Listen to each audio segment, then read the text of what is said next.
When we think of political suppression, we usually picture the physical force of the state. Lines of riot police, physical intimidation, and batons swinging in the streets to crush dissent. Or we imagine covert operations, like South African President Jacob Zuma directly weaponizing his nation's intelligence agency to spy on and dismantle his political rivals. But brute force is expensive and highly visible. It almost always fractures under the weight of immediate international backlash. Modern political operators looking to consolidate power don't need batons anymore. They use bureaucracy. The real battleground for democratic integrity is hidden in plain sight. It's buried deep within administrative loopholes, routine copyright reporting systems, and completely opaque accounting ledgers. Let's look at the first weapon in this invisible arsenal: automated digital moderation systems. Originally, these tools were built to protect online creators from theft and abuse. An investigation by the OCCRP and Citizen Lab exposed a paid racket exploiting this system. Bad actors pay for fake copyright claims.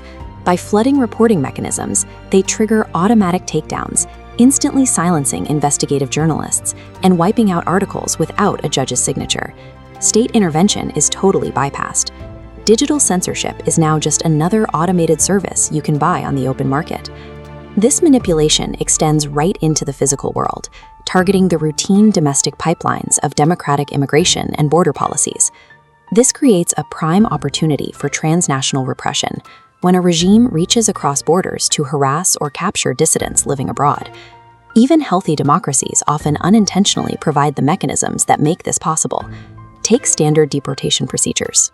When a national border agency shares removal data with local municipalities, that information pipeline can be intercepted by the surveillance networks of the exact foreign regimes those asylum seekers just fled. You cannot credibly protect a dissident if your own local administrative pipelines can be weaponized by foreign adversaries to track them down. The final administrative weapon is the ability to capture a country's public narrative entirely from the top down, shielded by financial opacity. We are seeing this in the UK with the rising Reform Party. Recent electoral accounts show a massive opaque loan conversion from its leadership, while the party's funders rely on accountancy firms linked to indicted Russian traffickers. That influx of untraceable dark money is combined with leaked internal training materials that enforce airtight message control down to the local activist level.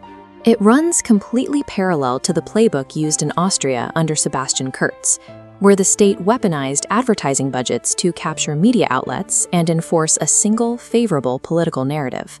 Financial opacity provides the ultimate cover. It allows political movements to dictate reality and shape public perception while keeping their true origins entirely out of sight. While they appear unrelated, fake copyrights, deportation data, and campaign loans share a single point of failure. They all exploit the mundane administrative levers that keep a democracy running. To stop this, society has to stop reacting to the rhetoric of individual politicians and start treating administrative bureaucracy as critical defensive infrastructure. We are seeing the beginnings of this pushback. The European Commission recently deployed its massive institutional weight to formally demand internal documents from X, checking the platform's power after they slashed their content moderation staff. Combating this kind of transnational abuse requires wielding the heavy, unglamorous weight of the state against corporate and political monopolies. We are also seeing targeted legislative counterattacks, like the proposed Media Sovereignty Act in the UK, which aims to explicitly ban foreign and offshore ownership of British media outlets. Add to that global actions, like Nigeria's Antitrust Commission opening formal investigations into major tech platforms over the exploitation of local news content. But a true shift is still required from the public. We have to look past the distraction of daily political arguments and demand total transparency in public subsidies and campaign accounting. Democracy survives only if we proactively map and close these institutional loopholes before authoritarian actors exploit them permanently.